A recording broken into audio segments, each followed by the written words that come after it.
Weixin Shengjiao branch temples has been doing our utmost to promote Yijing Feng Shui and Wangcan Laozu's Wondrous Dharma. We co-host local community events around Taiwan to preach Yijing Feng Shui. On September 14th, Master Yuanming from Sanchong branch temple arrived at Cailiao Activity Center in Sanchong district of New Taipei City to assist Jili Borough head Mr. Chen Jingxin to host Yijing Feng Shui lecture, introduce the ancient Chinese 5,000-year-old Yijing Feng Shui wisdom, and how to apply it in modern life to achieve that everyone is peace and every household is safe. The lecture was organized by Mr. Chen, Jili Borough head of Sanchong district in New Taipei City.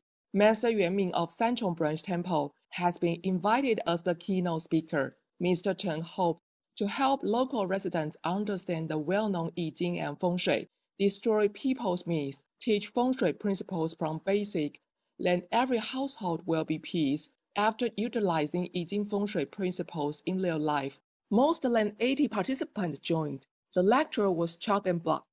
First of all, Mr. Chen began to introduce the benefits of learning Yijing and Feng Shui, and he introduced Master Yuanming to everyone. Master Yuanming then started to introduce Yijing and Feng Shui to all participants. He said, after 5,000 years preaching, it has led to myth and misunderstandings. In modern society, Yijing Feng Shui often getting mistaken as superstition instead of ancient wisdom.